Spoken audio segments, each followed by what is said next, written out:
maximálna koncentrácia bola 715 ppb, súčasná je, pozrite sa, aká vysoká. Koľkokrát narastol metán? A položme si otázku, prečo tak narastol metán.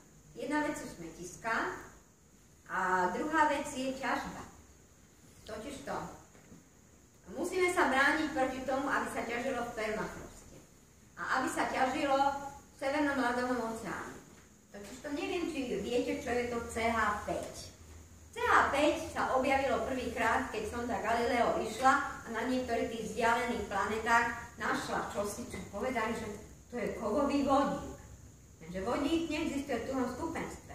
Pri 3 kelvinoch je to kvapalina, aj to len jedna časť. Tuhé není nikdy. Tak ako mohli spektroskopicky nájsť niečo, čo nazvali kovový vodík? Neskôr zistili, že to není kovový vodík, ale je to CH4x H+, takže CH5. Potom sa zistilo, že tento CH5, čo sa volá metanhydrát, sa nachádza aj na dne mori. A v Severnom ľadovom oceáne je tá vrstva hrubá asi 5 km. A teraz si predstavte si, že ja zoberiem rúru. A hore mám, povedzme, v lete 18 stupňov. Na polárnom kruhu 18 stupňov v lete je. Teraz vyvrtám a tam dole urobím ako korkovrtom dieru a vnútrom chcem odoberať z toho CH5 ten zemný plyn. No lenže to má tepelnú vodivosť, tá rúra, a takú istú teplotu, ako má hore, bude mať aj tam dole. Lenže tam dole, na to, aby sa udržal ten metanhydrát, musí byť 300 atmosfér minimálne a 4 stupne Celzia. Čo tam je? Lenže tam nebudú 4 stupne, tam bude 18. Lebo aj hore je 18. No a jednoducho, tak ako pôjde vnútrom, pôjde aj vonkajškom. I povedal, čo, tam je toho veľa, nám to nevadí, že trochu stratíme, že budeme mať 5% straty. Nič sa nedeje, že to plynuje, No ale výsledok bude ten, že on unikne do atmosféry a tam bude tých 12 rokov a bude zvyšovať toto číslo. A môže sa stať, že jednoducho naša Zem to nezvládne. Prvé, čoho sa zbaví, sme my ľudia. My sme tí viníci. No potom tu máme N2O. Viete, odkiaľ je najviac N2O? N2O má 310 a 150 rokov. A narastlo trochu. Ale viete, čo je najväčší zdroj N2O? Typnite si, čo je najväčší zdroj N2O. Automobilový katalizátor. Takzvaný trojcestný katalizátor na benzínovom motore. Lebo on funguje tak. NO sa rozdelí na N a O. O sa použije na oxidáciu CO, ktoré je naabsorbované na inom mieste na CO2 a väzbová energia CO2 k povrchu je menšia, odíde preč. A tento dusík začne migrovať po povrchu a hľadať iný dusík, aby mohol vzniknúť N2. Nový katalizátor, žiaden problém. Ale keď auto najazdí 80 km, tak tá ródiová časť, ktorá vyrába vlastne túto chemickú reakciu, tak ide ten dusík a hovorí, Doriči, všade je len NO. No čo ja urobím? Tak sa reaguje z NO, vznikne N2O a vyfúči sa výfuk. To je najväčší zdroj N2O a je zodpovedný takmer za všetok nárast, ktorý tu je. To vám ale nikto nepovie, lebo všetci sa tvária, že tie katalizátory, to je dar z neba. A nie je to. Ešte aj cisplatina z toho jada vyvoláva rakovinu. A v uličnom prachu narastla nejakých 200 000 krát. No, tuto máme ozón. Ozón, pozrite sa, to není až taká katastrofa, až na toto číslo. Ten nárast je veľký. Má vysoký skleníkotvorný koeficient, doba zotrvania ale je taká, že dosť rýchlo zaniká. Ale je zdrojom tzv. Los Angeleského smogu. Ak niekto z vás bol v Slovnafte v lete, a išiel tým autobusom, tak zistil, že sú tam peroxyacylnitráty, ktoré vznikajú z ozónu a výsledok je ten, že to vyrobí takú hmlu, ako keby aj bola hmla, ale nie je to voda. No a takú väčšinu ozónu pochádza buď z výfukových plynov auta, alebo z rafinérie. Inde ozón sa príliš tento troposféricky nevyskytuje. Ale potom máme SF6. No to som vám hovorila. Hádajú sa, že aké je toto číslo. To číslo variuje od 36 000, 22 000, 20, každá organizácia povie iné číslo, ale to sú organizácie, ktoré nie sú objektívne. Lebo tie súvisia s výrobcami. Životnosť SF6 vo vypínači je buď 20 rokov alebo 30 000 zopnutí. A potom to treba odčerpať a zlikvidovať. No, teraz sa budeme baviť o energetike. Vlastne najskôr vám poviem to, že väčšina z nás si myslí, že my nemáme žiadnu možnosť, ako znížiť skleníkotvorné plyny. No a teraz budem hovoriť o CO2, pretože u tých ostatných je to zložitejšie a to by sa hodinové prednášky nedalo, ale keďže CO2 tvorí 60% toho celkového globálneho efektu, tak má to zmysel o tom hovoriť. Tuto máme fázový diagram pre CO2 a z toho vidíme, že vlastne príliš veľkú šancu nemáme z toho urobiť tuhé skupenstvo. Vieme urobiť suchý ľad, každý z vás suchý ľad pozná. Lenže suchý ľad není taký ľad ako vodný ľad. Vodný ľad je taký, že to je ako šuter, hodím to o zem a je to tvrdé. Suchý ľad, keď hodím o zem, je to ako sneh, rozplaští sa. To znamená, s to suchým ľadom neviem dostatočne dobre pracovať, ako s tuhým skupenstvom, aj keď je to tuhé skupenstvo a sublimuje pri minus 18 stupňov. To znamená, vychádzať z toho, že ja z toho urobím tuhú vec a že s tou tuhou vecou už nejako naložím, nie je bohľaký dobrý nápad. No. Teraz čo môžeme urobiť? Jedna z vecí, ktoré môžeme urobiť, som vám spomínala, že nebudeme spaľovať, ale budeme vyrábať elektrickú energiu v viacerých stupňoch. Najprv budeme splyňovať a potom budeme ten plyn spaľovať, jednak budeme čistiť oveľa menší objem. Lebo pred spaľovaním máme 17-krát menší objem plynu na čistenie. No a týmto spôsobom vieme likvidovať aj odpad. Aj vieme robiť rôzne zmesy. No a vieme vyrobiť viac elektrické energie, takže ono sa to považuje za jednu z metód likvidácie CO2. No a vieme potom pracovať aj s takými palivami, ktoré sú veľmi nevýhodné z pohľadu globálneho oteplovania. No. Tuto máme systém, ktorý... Potom ďalšia možnosť je, že nebudeme spaľovať tak, že budeme pridávať vzduch. Lebo my zatiaľ spalujeme tak, že máme palivo plus vzduch, spaliny. A vďaka tomu máme vysoké NOxy a to CO2 je tam premiešané so všetkým možným iným. Ale predstavte si situáciu, že my budeme spaľovať s kyslíkom, iba s kyslíkom. Že budeme mať nejaké zariadenie, kde urobíme skvapalnený vzduch, následne ho frakčne zdestilujeme, dusík budeme posielať vedcom a na nejaké iné veci a kyslík použijeme na spaľovací proces. Aké budeme mať spaliny? Tie spaliny budú obsahovať iba CO2 a vodu. Vodu skondenzujeme a z CO2 začneme nakladať ako s technickým plynom, ktorý je už čistý. To znamená, máme ho odseparovaný. Má to valčík.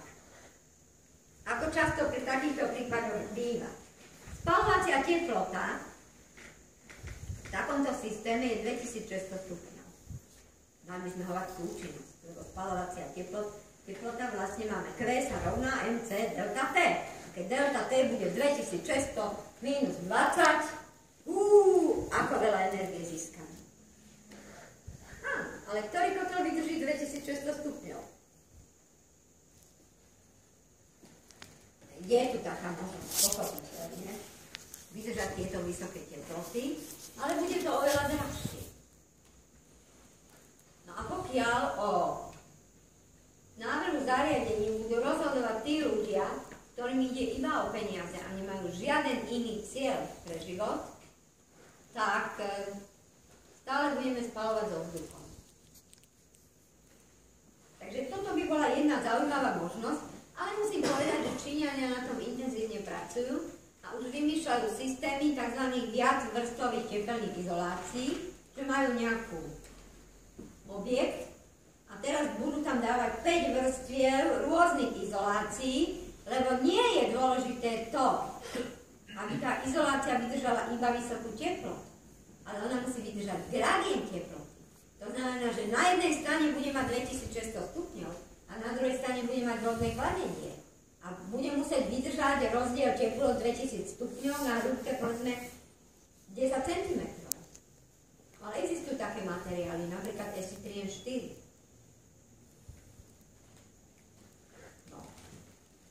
No a teraz, keď už budeme mať CO2 odizolované, tak začneme uvažovať nad tým, čo s tým CO2 urobíme, akým spôsobom sa ho zbavíme. No a tuto prichádza do úvahy veľa možností. Tuto je ešte... Jedna z možností sú stromy. Takže viete, stromy využívajú CO2 a vodu a menia to fotosyntézou na cukr. A potom dýchajú. Má tu taký jeden drobný háč. Stromy nie sú také nenažraté ako ľudia. Oni majú prieduchy. A keď by sme im my príliš veľa CO2 nacpali, tak zavrú prieduchy a serú na naše CO2. Jednoducho nezožerú toľko. To nie je ako, že konferencia sú švédske stoly a vedci sa tam vrhnú a keď náhodou sa s niekým zarozprávate, prídete k prázdnemu stolu. Stromy takéto nie sú. Oni spotrebujú iba toľko, koľko skutočne potrebujú. To znamená, jediná cesta je sadiť veľa stromov a vybrať tie správne stromy, ktoré majú účinnosť fotosyntézy vyššiu. A je jedna skupina rastlín, ktoré majú účinnosť fotosyntézy vyššiu a to sú tie, ktoré majú typu C4. Všetci poznáte kukuricu. Kukurica je jedna z nich. Banán je druhá z nich. No potom je, niektorí to volajú, že slonia tráva, ale latinsky sa to volá Miscanthus giganteus. To je tráva, ktorá je trvá. Zasadíte ju s rizómou na pole a hodí vám 30 tón. Bez miznutia oka. A vyrábajú sa z toho nádherné pelety, keď sa to skosí kosačkou na kukuricu vo februári. Lebo vtedy už nemajú žiadnu vlhkosť, netreba ich sušiť. Leda, že by vám na ne napršalo, ako nám. No. To znamená, že my vieme využívať aj také rastliny, ktoré sú rýchlo rastú. A to môžu byť tráviny, ale môžu to byť aj dreviny, ako tá moja obľúbená pavlovnia. Mám pred fakultou, som zasadila pavlovniu, koncom mája bude mať 6 rokov, a má výšku o 1,5 metra viacej ako 3,5-poschodová fakulta. A kmeň má 34 cm priemer. A je to tvrdé drevo a vynikajúce drevo je ako konštrukčný materiál a pozrite sa, keby človek urobil takúto vec. Nainštalujem si vákové slnečné kolektory a uskladňovač tepla. Oboje je možné, overené. Takže pomocou, a ten uskladňovač bude mať taký, jedna časť, ktorá bude využívať skupenské teplo topenia nejakého materiálu, napríklad parafínu, a druhá časť bude, ktorá ešte schladí to médium, lebo odtiaľ vyjde voda 52 stupňová. A ja, keď sa chcem vrátiť do kolektoru, tak ju potrebujem dať nižšie. Tak dám ešte nejaký rezervoár vodný, zohriem vodu, z toho budem mať celoročne teplú užitkovú vodu a navyše budem vedieť kúriť, keď to dobre zaizolujem, asi 10 mesiacov v roku. A na tie zvyšné 2 mesiace v roku, ja som vypočítala, že koľko jeden rodinný dom s objemom 750 metrov kubických, to je 10x10 a výška 6 metrov, koľko potrebuje, to je totiž to môj skleník, to je modul rodinného domu bez stien. Z najhoršieho stavebného materiálu. Potom vám vyjde, že potrebujete približne 350 kg dreva. Takýto strom, keď je dospelý, to znamená 6 až 8 ročný, tak dá 2 tony. To znamená, vám bohate stačí orezať nejaké bočné alúze z toho stromu a použiť ich na kúrenie. A môžete mať zasadené 2 stromy a postupne ich devastovať. A nepotrebujeme na kúrenie potom zemný plyn vôbec. Stačí vám krb, na ňu si dáte 10 cm mramorovú dosku a pod ňu si dáte vymeniť. Hotovo. No a potom ešte môžete urobiť jednu vec. Vy budete pracovať tak, že nebudete spaľovať s prebytkom kyslíka, ale budete spaľovať tak, aby vám vznikol pyrolízny uhlík. Pyrolízny uhlík sa oficiálne volá biochar. No a teraz viete, koľko je prírastok humusu za 100 rokov? 1 cm. A keď ja nezasadím v zime nič a vietor mi ho rozfláka, tak som vyhodila 100 rokov. Teraz čo ale ja môžem urobiť? Ja budem spaľovať v režime pyrolízy, získam ten tzv. Biochar. To je taká krásna, jemná, čierna vec. Dá sa to získať napríklad aj z PET fľašiek. A ten je úplne dokonalý. A potom budem mať túto vedľa kompostér, alebo ešte lepšie dažďovkový kompostér, lebo dažďovky majú pracovnú dobu 24 hodín, 365 dní v roku. A potom budem miešať biochar s kompostom. A dám to tej rastline ako hnojivo. To znamená, že finálne budem mať celý ten systém, ktorý budem takto mať. Karbon negatívny 20%. To znamená nie len fotosyntéza, ale ešte aj ten pyrolízny uhlík s kompostom mi spôsobí, že budem mať ešte navyše minus 20%. No. Teraz tu máme uskladnenie. Aké máme možnosti uskladnenia? Takže my v prvom rade môžeme to hádzať do mora.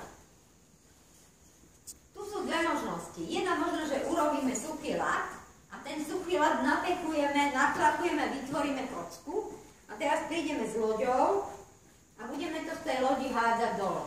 Niečo z toho sa rozpustí vo vode, ale my sa potrebujeme dostať do hĺbky 3000 a viac metrov. To je jedna možnosť. Druhá možnosť, že využijeme tak, že tuto postavíme potrubie počiarto a ďalej samospad. Takéto miesta sú v oblasti Atlantického oceánu dve.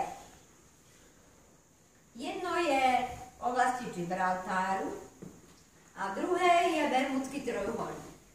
Tam vieme urobiť toto, to znamená, že do veľkých hĺbok dostaneme bez roboty. No a ďalšia vec je, že máme potrubie, ale musíme to tlačiť takým tlakom, to CO2 dole, aby sme prekonali hydrostatický tlak vody a musíme ísť do hĺbky 3000 metrov, čo nie je až také jednoduché. Japonci našli spôsob, ako to okašľať. Vyrobili metanhydrátové také ako lyže. A tie sú vo vode nerozpustné. Prišli a hádzali ich do mora. No, robili aj iné pokusy, s týmito pokusmi mali trošku menší úspech v Japonsku, lebo prišlo tsunami a celé ich potrubie im rozflákalo. No. Samozrejme, my vieme urobiť ešte ďalšiu vec a to je uskladňovanie v hĺbkových úložiskách. Do úvahy prichádzajú v podstate vyčerpané ložiska zemného plynu, ale tým pádom už tam nikdy nebudeme môcť dávať zemný plyn. Potom vyčerpané ložiská po rope, po uhlí a po ťažbe soli. My máme dve také na Slovensku. A obidve sme preflákali. Jedno sú solivary Prešov a druhé je nafta Gbeľ. Obidve máme miesta. Viete, to vyťažené ložisko po rope, to je dokonalá vec. Lebo v Gbeľoch sa ťaží tzv. Ťažká ropa. Taká sa v širšom okolí ťaží iba v Ománe. U nás ju využívajú v petrochemii, pretože je ideálna pre petrochemické účely. A teraz viete, ako sa ťaží ropa? Ropa sa ťaží tak, že urobím dve diery. Jednou pôjde ropa hore a druhou tlačím vodu dole. Lebo inak by mi tam vzniklo vákuum a tá ropa by mi nevyšla. To znamená, pod tlakom tlačím vodu dole. Takže ja môžem urobiť takú vec, že v väčšine exhalátov okrem cementárenského priemyslu je CO2 na úrovni do 16%. To znamená, toto CO2 CO2 sa, a navyše sú tam aj voda je súčasťou spalín.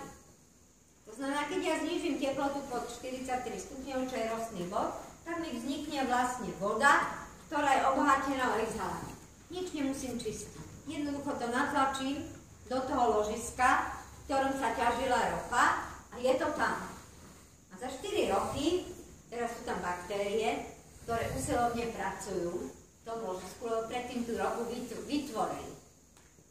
A teraz, keď im ja toto tam dám a majú tam hustú ropu, hustá ropa to je, viete čo? To obsahuje DNA, z ktorého vznikli tzv. Asfaltény.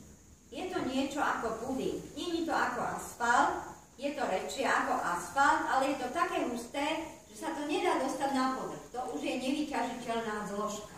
A tomuto sa hovorí vyťažené ropné ložisko. A keď do tohto ložiska začnete cpať to CO2 rozpustené vo vode aj so všetkým tým sajrajtom, tak tie baktérie, čo tam sú, povedia: á, hurá, prišlo žrádlo. A začnú tú ťažkú ropu rozkladať a zabudovávať to CO2 do toho a vytvárať kratšie reťazce. Lebo vodík majú z vody a CO2 majú na ukončenie toho reťazca. A za 4 roky vznikne vyťažiteľná ropa. A toto sa volá tzv. Enhanced Oil Recovery. Čo znamená, že sofistikovaný spôsob opätovnej ťažby ropy spojenej s recykláciou CO2. To je z týchto metód najlepšia metóda. Najväčšie zariadenie na toto pracuje na hranici medzi Kanadou a Spojenými štátmi a potrubiami tam privádzajú exhaláty z 18 tepelných elektrární. Je to v štáte Saskatchewan. Inak to tam jeden Číňan rozchodil. No.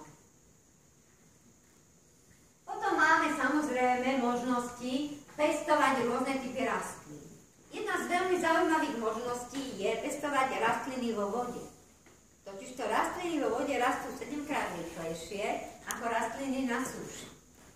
To znamená, dajú sa nájsť vhodné typy rias, ktoré mi budú odčerpávať CO2 z vody a keďže tá voda sa vlní, tak CO2 zo vzduchu sa dostáva tam, prípadne do jazera vhodného typu môžem injektovať CO2 a na povrchu mi budú rásť nejaké typy rastlín, ktoré tam dám. Ja tam môžem pestovať aj šalát.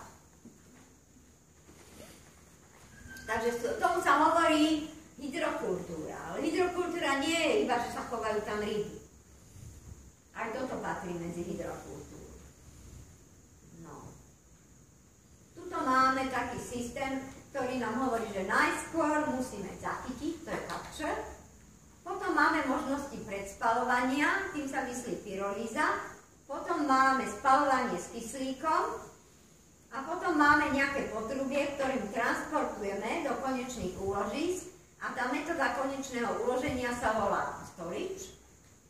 No a tam do úvahy prichádzajú rôzne typy uskladnenia. Jedno z nich je do vyčerpaných slaných ložísk. Tam prebieha veľmi zaujímavá reakcia. Viete, ako sa ťaží sol, takže sa nacpe voda do diery, vznikne solanka, tá sa vyčerpá hore, tam sa usuší a vznikne jodidovaná sol, ktorú nám predávali v obchode z Prešova.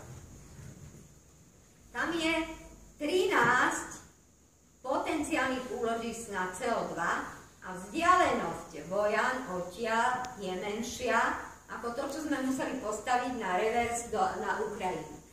To znamená, keby sme mali Vojany v plne funkčnom stave, vybudovali potrubia, tak by nemuseli chátrať Solivary Prešov, boli by ekonomicky využité. Lenže oni ich predali za 1 euro nejakej firme, ktorá si zobrala ešte na to úver 38 miliónov a tie sa niekde rozpustili. Nikto nevie, kde sa nachádzajú. Zo štrukturálnych fondov. No. Tuto máme rôzne spôsoby tzv. Geologického uskladnenia CO2. Tu máme vo vode, v rôznych podzemných častiach, v jazerách a toto je to Enhanced Oil Recovery. Tuto tuto máme vlastne ďalšie možnosti. Toto je vyťažené ložiska ropy a toto sú solivary. A tuto sú ceny, koľko stojí uskladnenie toho CO2 touto cestou. Štandardne by to viedlo k zvýšeniu ceny elektrickej energie o 30%. To sekvestrácia, to čo znamená? Znamená hĺbkové uskladnenie, konečné uskladnenie.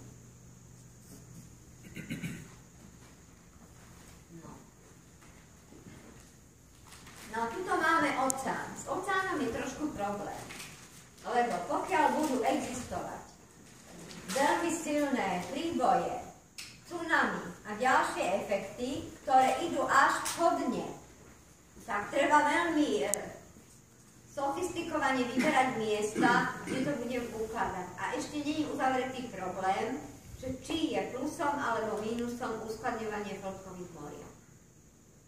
V podstate sú iba dve miesta, kde je hĺbka veľmi hlboká a tam to má zmysel. No málo taká Mariánska priekopa by bola dobrá.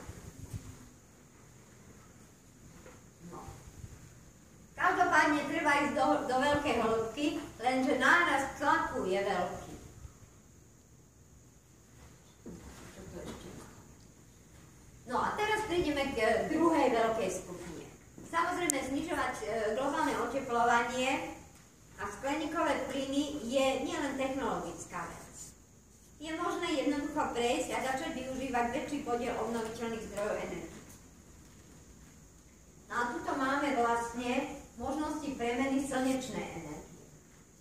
A to priame a nepriame. A tu vidíte, že tu máme fotovoltaiku, potom máme tie žľabové koncentrátory, parabolické koncentrátory, solárne veže, jazera a potom máme veľkú časť, ktorá sa zaoberá tepelnou, to znamená slnečné kolektory, vákuové slnečné kolektory.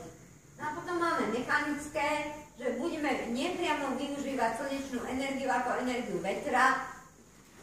No, zoberte si to tak, keď mám 1 meter štvorcový fotovoltaiky, má to účinnosť 14%, vyrobím z toho metra štvorcového asi 300 W. Keď ja postavím veternú ružicu, povedzme vertikálnu, ktorá bude mať asi takýto priemer, to znamená nejakých necelé 2 metre štvorcové, tak z tej istej plochy pri výške tej ružice 3 metre viem vyrobiť 2 kW. Takže vietor sa oplatí. A aký je rozdiel medzi vertikálnymi a horizontálnymi? To vám poviem hneď.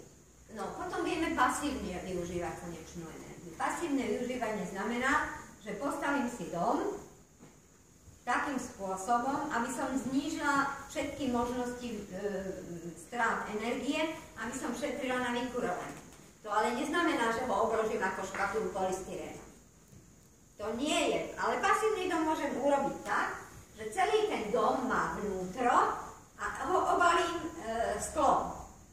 A budem mať 50 cm medzi sklom a samotnou budovou. V Bratislave taká budova je, ty určite poznáš. Vlastní ju firma Dell a je hneď vedľa Blumentálu. No, a tá funguje takto. A teraz vy budete mať teplý vzduch medzi sklom a tou samotnou budovou.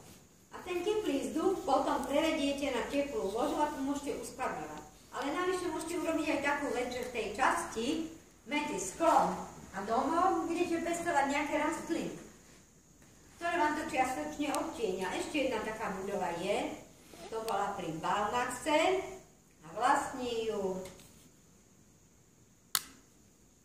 na opačnej strane nejaká stavebná firma. Tam som ju videla, dokonca som tam vnútri bola. To je akože pasívne. Preto sa povie pasívny dom. Ale viete, keby ste hľadali na Slovensku architekta, ktorý vám vie navrhnúť pasívny dom, tak nenájdete. Lebo naši architekti sú takí zakomplexovaní, oni mi pripadajú tak, viete, sú určité odbory, ktoré študujete a vlastne to je len biflovanie. História. Tam nikto vás sa nesnaží, aby ste pochopili princíp, prečo sa toto stalo. Proste sa musíte naučiť, nadrilovať. Zemepis. to isté. Veľmi často aj niektoré časti biológie. A medicína, veď medicína, lekári čo študujú? Oni potrebujú preto štatistiku, aby spracovali obrovské množstvo údajov, ktorým vôbec nerozumejú, tak aspoň to upracujú štatistikou a budú vedieť, že 100 000 ľudí zomrelo na rakovinu, 100 000 ľudí na infarkt, 100 000 ľudí zomrelo na porážku a máme poriadok. Toto je princíp fotovoltaiky. Fotovoltaika využíva vlastne PN prechod a vyrába elektrickú energiu. Nevýhodou fotovoltaiky je, že treba mysleť, že má životnosť 20 až 30 rokov a tie drahšie majú životnosť 30 rokov, ale tie lacnejšie, ktoré cez výberové konanie kúpite, sa môže stať, že budú mať kontakty nie zlaté, ale strieborné, tie vám zoxidujú a za 4 roky vám to nebude fungovať a žiadna návratnosť. A to sa nedá rozobrať, keď tam máte 100 nanometrové vedenie zaliaté sklom. To môžete už len vyhodiť. To znamená, že treba si sakra dobre rozmyslieť, kto bude dodávateľom a nakoľko je zodpovedný a akú vám vyberie firmu a aký komponent. Pokiaľ u nás sa bude výberové konanie rovná sa najnižšia cena, tak pôjdeme stále len dole vodou, lebo všetok šit z celej Európy nám budú tu predávať. No. Tuto vidíte, že kde všade viete použiť fotovoltaiku. Ale na druhej strane hore vidíte, že toto je, keď je krásne počasie. Od rána do večera, maximum proste v strede dňa. Toto je, keď je zaoblačené. A toto je, keď prší. No ale môžete urobiť takú vec, že napríklad celú strechu na južnú stranu si pokriete takýmito škrydlami, ktoré obsahujú fotovoltaické panely. A dneska už existujú aj takéto pružné. Tie proste sú ako samolúbka. Nalepíte. Výhoda týchto je tá, že oveľa nižšie náklady sú na to, aby ste to zlikvidovali, keď skončí životnosť. No a Japonci vyvíjajú, firma Kiyosemi Stellar, takúto vec. Vyzerá to takto. Predstavte si, že máte žufánku. Alebo kvietok, ktorý je polgula. V strede máte bliznu. A teraz vám dopadá žiarenie a keďže uhol dopadu a uhol odrazu sú rovnaké, to znamená, že využijete aj difúzne svetlo, ktoré ide zo všetkých možných smerov. A všetko je sfokusované do toho jedného miesta. Akurát priemer toho je 1 mm. A sú nalepené v takom pružnom materiáli, vyzerá to takto a priepustnosť svetla cez takúto fóliu je 97%. Ja som už pred 3 rokmi chcela také kúpiť. Akurát mi povedali rovno z fabriky, že zatiaľ vedia robiť len kúsky 18x18 cm. Povedali mi, že vlastne by už vedeli vyrábať metrové kusy minulý rok, ale ešte sa im to nepodarilo. Stávajú fabriku. To znamená, ani v Japonsku to nejde tak hovacky rýchlo. No a účinnosť to má 43%. A výhoda je, že by ste to mohli nalepiť kamkoľvek. Výklad, okno, hoci čo, ale ešte by ste cez to aj videli. To znamená, že takýto systém, keď sa podarí ho zdokonaliť a začať vyrábať, môže byť dosť zaujímavý. No. Potom sú ďalšie možnosti. Máme veže, to vyzerá takto a natáča sa to vždy na tú polohu, kde treba. V tejto veži v strede je teplota až 2300 stupňov sa dá dosiahnuť. To znamená, veže solárne, jedna taká je v Španielsku, sa využívajú predovšetkým vtedy, keď chcete rozstaviť nejaký materiál a máte ho málo. Tak si objednáte, čo ja viem, 15 hodín tejto solárnej veže, prídete s vašou vzorkou tam, rozstavíte ju a máte ju hotovo, idete domov. A nepotrebujete kvôli tomu stavať kelímkovú pec. No, potom sú žlabové. Tieto žlabové majú najväčšiu budúcnosť, lebo umožňujú aj uskladňovanie. V Maroku sa ide stavať jedna obrovská žlabová elektráreň, ktorá bude zásobovať elektrickou energiou celé Stredomorie. No a teraz prečo je to schopné fungovať aj v noci? Veď v noci slnko nesvieti. No, Oni jednoducho, ak sa pozriete, vidíte túto takú líniu, to je vo fokuse, je to keramická trubica. Voda sa zohreje na 230 až 410 stupňov slnečným žiarením toho zľavového koncentrátu. A tam nie je žiadna podrobka, nič. Táto horúca voda ide a rozdelí sa na dve časti.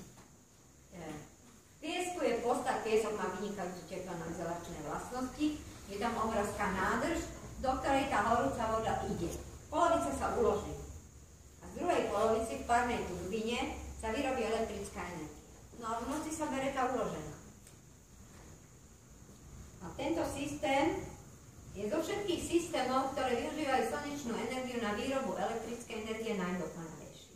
Má trošku problém a ten problém spočíva v tom, že v tých púšnych objazciach bývajú púšne búrky. No ale oni to vymysleli tak, že majú taký systém, ktorý každý tento celú časť takým plexisklom zakrie a uzavrie vtedy, aby sa im to nepoškodilo, lebo vy potrebujete mať zrkadliacu plochu a ten piesok by za chvíľu z toho ošmirgloval všetko. To znamená, že keď majú avízo, že ide búrka, tak sa všetky rýchlo zavrú. Búrka prejde, fungujú ďalej. Majú tam ešte čistiaci taký systém, ktorý to celé ofúka. Predtým, ako sa to znova otvorí. Takže toto má veľmi veľkú budúcnosť. Toto je schéma slnečnej elektrárne, ktorá súvisí so slnečnou väžou. Tam zase máme, tuto vidíte, toto je párna turbína. U tých žľabovín je to isté. No. Potom tuto máme systémy, ktoré využívajú tepelnú energiu.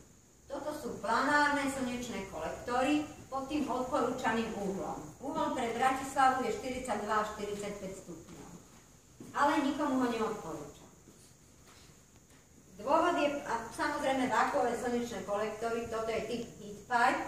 Tie majú tú výhodu, že každá trubica vyzerá vnútri takto.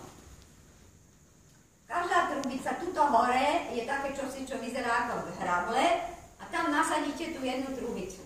Tá je 1,80 m dlhá, je z tenšieho skla, ako sú tie planárne, ale hydraulický okruh nejde cez trubicu. V trubici je etanol, ktorý sa vyparí a keď sa vyparí, odovzdá teplo do tých hrablí, ktoré sú tu a ďalej to pokračuje. A keď sa vám jedna rozbije, no vyťahnete ju a za 11,50 si kúpite novú. Eurá. Takže žiaden problém. To je najlepšie. Teraz ale viete, prečo vám neodporúčam uhol šikmy? Predstavte si, že náhodou v niektorej časti Slovenska napadne sneh. A môže na takej Orave. No a teraz, keď vám na to napadne sneh, tak kým ten sneh sa odtiaľ buď neroztopí, alebo ho nedáte preč, alebo je tam nebodaj ľad, alebo prší, tak neviete žiadnu elektrickú energiu ani teplnú vyrábať. No keď to máte zvisle, no nech si prší a sneží, veď to spadne. A v zime potrebujete viacej tepla ako v lete. Lenže účinnosť týchto vákových slnečných kolektorov v zime, keď to máte zvislo, aj slnko je nízko, tak vlastne vyrobíte 1,6 až 1,7 krát viacej tepla v zime, ako by ste vyrobili, keď to máte šikmo.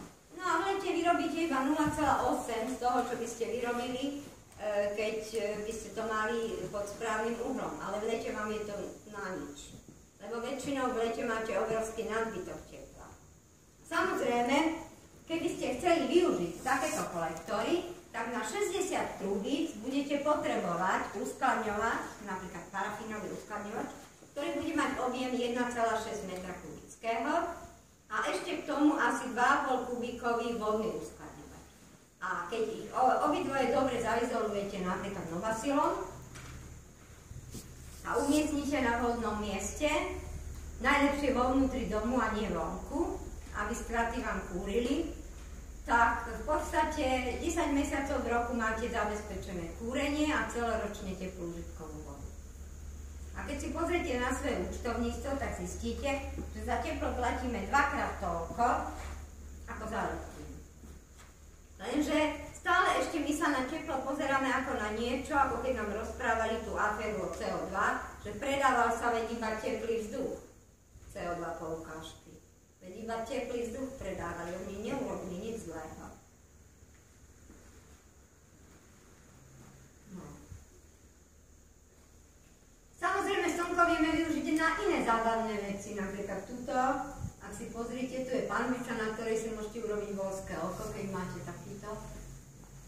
Tuto majú tiež také niečo len väčšie. Toto je solárna pec.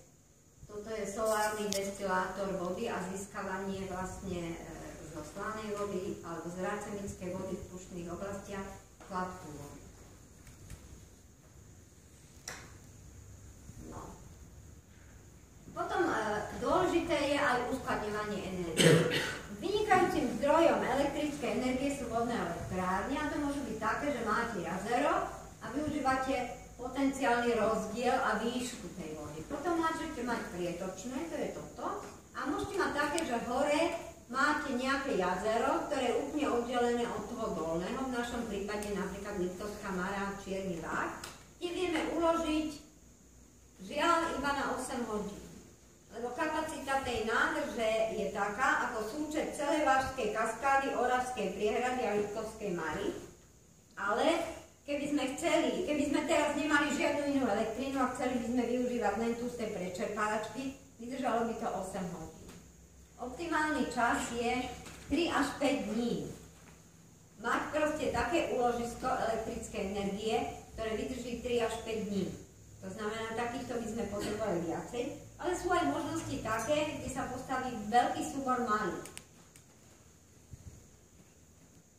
No.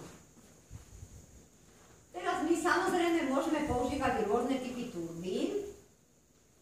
Predovšetkým tie 4 základné, Peltonovú, Francisovú, Banského a Kaplanovú, a okrem toho ešte existujú Teslové turbíny.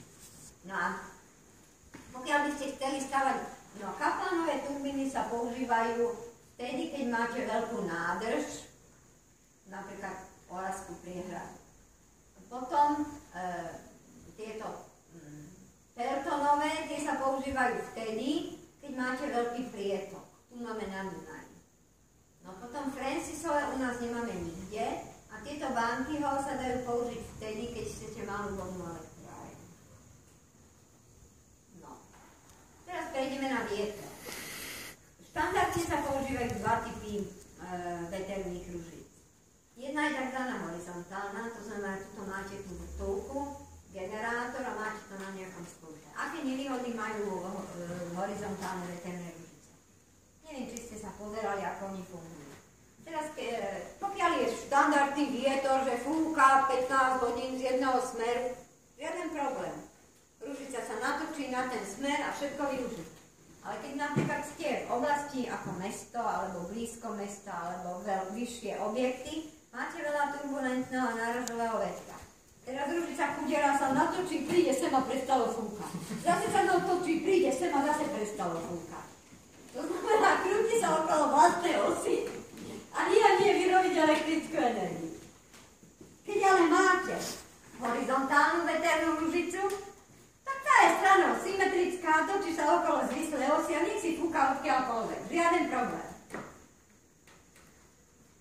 No. A veterné ružice majú jednu výhodu. Že platí takýto vzor, že energia, ktorú získate, je tzv. Betzový limit, to je okolo 0,54. Potom je hustota vzduchu a rýchlosť vetra na tretinu. To znamená, že s rýchlosťou vetra narastá takto. To znamená, tam sa nedá u veternej ružici, keď by sa vás niekto spýtal, koľko vyrobíš elektrické energie? To čo ja viem, koľko fučí. No a teraz, tuto máte veľké. Toto sú veľké veterné ružice. Čím ste vyššie, tým viacej energie vyrobíte, väčší vietor. Toto sú také, ako vidíte v Rakúsku, keď sa kúkate na druhú stranu. Potom existuje tzv. Typ Dáriovej veternej ružici. To je taká, že má 3 takéto veci a tie majú tvar profilu. A točí sa okolo zvislej osy. To vymyslel Darius. A potom bol ešte jeden, to bol námorník, alebo námorný inžinier, ten vymyslel Savonius. Savonius to je to, čo poznáte, tie žufánky. Máte 3 žufánky, točia sa okolo osy a používa sa to na meranie rýchlosti vetra. To vymyslel Savonius. Dá sa to použiť aj vo vode, aj na vzduchu. No a dajú sa urobiť ešte také žlaby. No a akýmsi vylepšením je tzv. Skrútený salónius. Toto.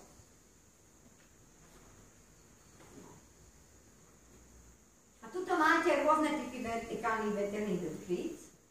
Máte toto je tzv. H-model, toto je modifikovaný Darius s H-modelom, toto je čistý Darius, toto je miešanina Daria a Savonia. Totižto Savonius pracuje pri veľkých rýchlostiach a Darius pri malých.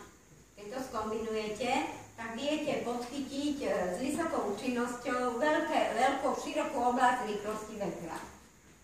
Darius je na rozbeh a Savonius je potom.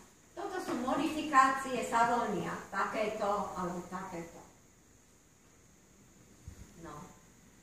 Toto je vlastne Savoniov skrútený typ tzv. Wenger 2, 37 000 No. A toto je ružica, ktorú sme postavili my. A máme ju patentovanú. Vyzerá takto. Má vlastne také žlaby rotujúce a na konci má profil, ktorý vznikol rotáciou Wortmannovského profilu o 180 stupňov a ešte na konci má vízu. To nie je dobre vidieť. Možno, že som sem dala aj fotografiu. Nedala. No potom ďalšou oblasťou je využitie geotermálnej energie. Geotermálna energia v podstate využíva tepelnú energiu, ktorá sa nachádza v hĺbke Zemi. Je zaradená medzi obnoviteľné zdroje energie, ale v skutočnosti jej zdrojom je Zem ako taká a nie Slnko. No, u nás na Slovensku využívame geotermálnu energiu iba ako liečivé pramene, hoci ich máme dosť. V Košiciach stavajú už 15 rokov budúcu elektráreň, ešte stále nie je hotová, ktorá by využívala geotermálnu energiu, ale pre kúpeľníctvo sa využíva hodne a najkvalitnejšiu vodu máme v Podhajskej, tá je z veľkej hĺbky. Aký je problém s geotermálnou energiou? Rozmýšľali ste niekedy, že prečo to tak ľahko nejde? No preto to tak ľahko nejde, lebo tá geotermálna voda, okrem toho, že je horúca, je silne mineralizovaná. A neviem, či ste niekedy sa pozerali, ako vyzerá výmenník tepla, keď povedzme je vystavený 3 hodiny v minerálnej vode. Tak sa celý zanesie kotolným kameňom a už nevedie teplo. Ale dá sa to obísť. Existuje jeden jediný materiál, na ktorom sa žiaden úsad nevytvára. A všetci ho poznáte. No predsa grafit. Keď máte grafitové sa vyrábajú trúbky. Má to vynikajúcu tepelnú vodivosť, lebo grafit má vodivosť ako meď. A žiadne úsady sa nevytvoria. To znamená, keby ste urobili výmenník z grafitových trubiek a išla by cez to geotermálna voda, tak nemáte problém. Problém je jediný, že grafit je dosť krehký. To znamená, že nesmeli by s tým pracovať slovenskí robotníci ani cigáni. Ale principiálne to ide, lebo ide to napríklad na Islande. Prečo by to nemohli ísť u nás? No. Tuto máme takú typickú geotermálnu elektráreň v Spojených štátoch. Postavená bola 1980 a má celkom slušný výkon. No. Toto je princíp, ako funguje geotermálna elektráreň. Musí mať 2 vstupy, jedným tú vodu bereme a druhým ju vraciame. Mnohí z nás používajú jediné využitie geotermálnej energie alebo vôbec energie zo Zeme a to sú tepelné čerpadlá. Ale realita je taká, výrobcom tepelných čerpadiel sa to nemusí páčiť, ale tepelné čerpadlo pre účely kúrenia sa bohviako neopáči. Lebo investičné náklady sú veľmi vysoké a návratnosť je cez 70 rokov. Je to dobrý nápad, keby ceny toho boli nižšie, ale pri súčasných predajných cenách tepelných čerpadlách voda, to je veľmi vysoké. Do úvahy ešte prichádza vzduch, voda, tie sú oveľa lacnejšie, ale väčšinou ich nevyrábajú v dostatočnej kvalite. Tu máme využitie biomasy. Biomasu využívame v rôznych veciach, v prvom rade v poľnohospodárstve, v lesníctve, ale do úvahy prichádzajú aj domáce odpady. Až 26% odpadu je charakteru kompostovateľnej biomasy, ale 43% odpadu má charakter biomasy. Nie všetká biomasa sa dá hodiť na kompost, ale mnohá z nich je použiteľná v spaľovacích a pyrolíznych procesoch. A keď my by sme si rozdelili biomasu na tú, ktorá je kompostovateľná a tú zvyšnú, tak vieme využívať biomasu na energetické účely. Tu položím jednu takú otázku. Bratislava vymyslela taký geniálny nápad, vraj všetci tí, čo majú rodinné domy, povinne vyfasujú kýbel, do ktorého majú dávať biomasu, potom budú chodiť smetiari a oni vám tú biomasu zoberú. A teraz ja sa spýtam takú otázku. Kto toto vymyslel? Veď podľa mňa každý človek, čo má rodinný dom a kúsok záhrady a má tam vlastný kompostér, on nepotrebuje, aby tam prišiel smetiarské auto a zobralo mu jeho skosenú trávu alebo takéto veci. Áno, sú takí prímešťáci, čo každý týždeň kosia trávu, dávajú tu do vriez a potrebujú, aby to odviezli. Ale ja si myslím, že oveľa dôležitejšie by bolo, keby tí bytovkoví dávali zvlášť biomasu. Ja ju každý týždeň nosím 2 sáčky do roboty mojim dažďovkám. A tí nech majú kýbel na biomasu a smetiar príde a zobere ten kýbel. My by sme sa dosť rýchlo naučili, čo tam môžeme dávať a čo nie, veď 5 fľaší sme sa už naučili.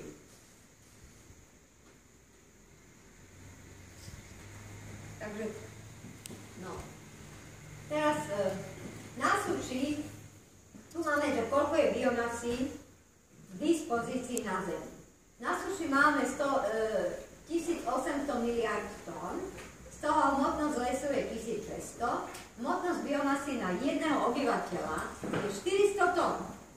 To nie je až tak málo, smetia vyrobíme len 450 kg. To je ročne. Teraz energia, ktorá je v biomase na súši, je 25 000 energetických jednotiek. Energetická jednotka je 10 miliónov wattov. No, teraz my, keby sme využili biomasu na výrobu elektrickej energie a využili by sme iba ročný prírastok, to je 3000 energetických jednotiek ročne, to je 95 terawattov, tak by sme vedeli celkom slušne zabezpečiť našu Zem, presnejšie povedané, 1,7 krát toľko ako naša potreba. Ale má to presne jeden háčik. Do toho je zarátaná všetká biomasa, teda aj potraviny, lesy, všetko. A my by sme mali likvidovať iba ročný prírastok. Nie, že prídeme a vytneme 17% lesa. Ideálny spôsob, ako to robiť, a napríklad v Taliansku, keď idete severným Talianskom, tak tam vidíte pole rozdelené na 6 úsekov a majú tam zasadené tie rýchlo rastúce dreviny, tráviny a všelijaké veci a vždy jednu skosia.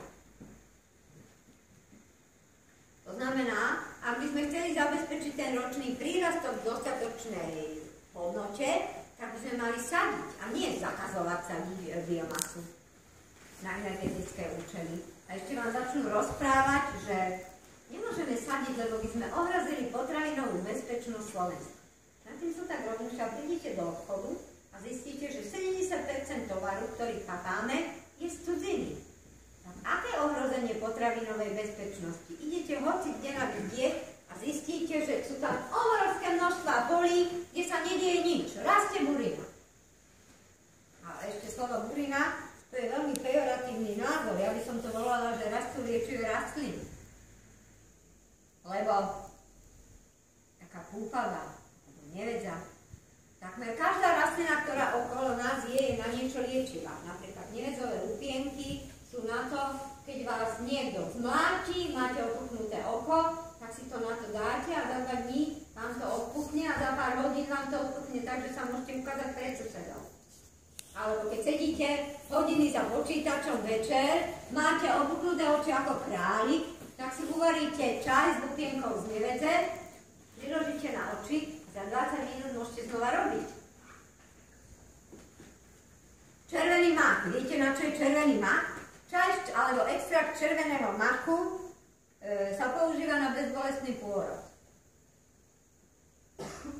Odstráni menštruačné bolesti, bolesti hlavy.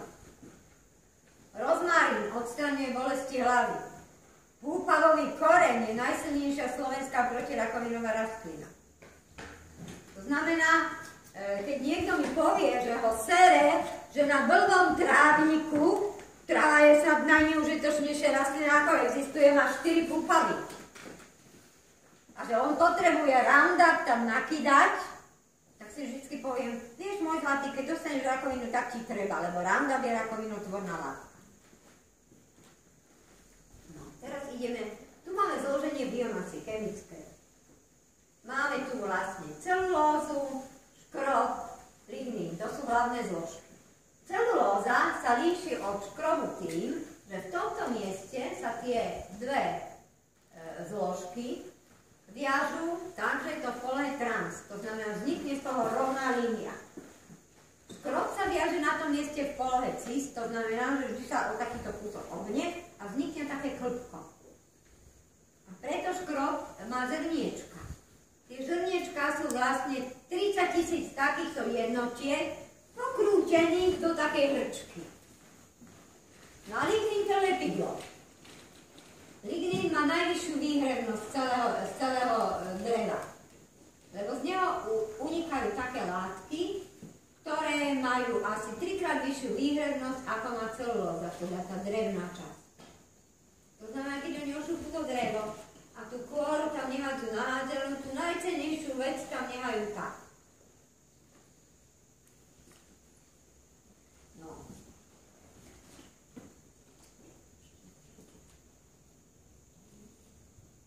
No tuto máme rýchlo rastúce drevy. Toto sú pavlovnie. Tu vidíte pavlovniu, takto vyzerá pavlovnia, takto vyzerá list pavlovnie. Priemer je 55 cm, toto je myšová ruka. Môjho technika. No. Potom veľmi veľkú výhradnosť majú riasy. Tu máme zelené riasy, červené riasy. Potom, viete čo je toto?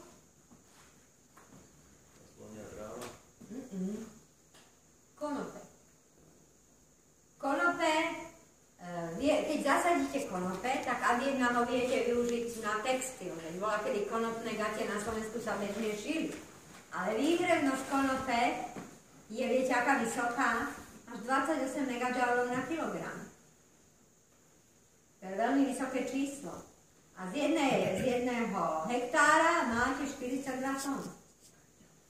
Slonia tráva má 38, tá je vynikajúca, ale volá sa to Miscanthus giganteus. No a tuto vidíte, aké je to vysoké. Tu máte traktor. To narastie za 1 rok. Výhoda tej slonej trávy, teda Miscanthus giganteus, je, že to je trvalka. Raz zasadíte a máte na veky pokoj. A môžete to zasadiť ako rizómy, to je ako krumple. To je jedna možnosť. A druhá možnosť, že zasadíte takéto malinké rastlinky a 27 € stojí 110 takých rastlín. A to, čo my máme okolo, to je 110 rastlíniek s nejakým úhynom. No. No a samozrejme, keď ja mám tie rôzne typy rastlín, ktoré viem spracovať energeticky, asi poviem, že áno, ale zemný plyn je veľmi pohodlný, lebo kotol viem riadiť. No áno, aj biomasu je možné takto. Tuto máme brikety. Briketami sa dá nahradiť. Brikety vyrobíte zo všetkého možného drobného sajrajtu, ktorý podrvíte, zlisujete. Máte brikety a briketa je tak silno zlisovaná, že horí lepšie ako drevo. Kusové. No a potom druhá možnosť. Kde som ich dala? No, existujú ešte pelety. Pelety vyzerajú asi také veľké ako malíček. Sú dlhé povedzme 3 cm a priemer majú okolo 1 cm. Pelety sa dajú dávkovať šnekovým dávkovačom a je ich možné riadiť takisto ako zemný plyn. Ten dávkovač vám bude a to horenište urobené tak, že má takýto lichobežníkový tvar a v ňom sú asi milimetrové dierky, tady prichádza spalovací vzduch a tie pelety pekne horia. A jednoducho vy si dáte program, že čo ja viem, keď som doma, tak mi tam pridá 10 deka a keď som není doma, tak mi tam pridá len 5 deka a raz za týždeň sa to čistí. A čistí sa to veľmi jednoducho, lebo ten popol je použiteľný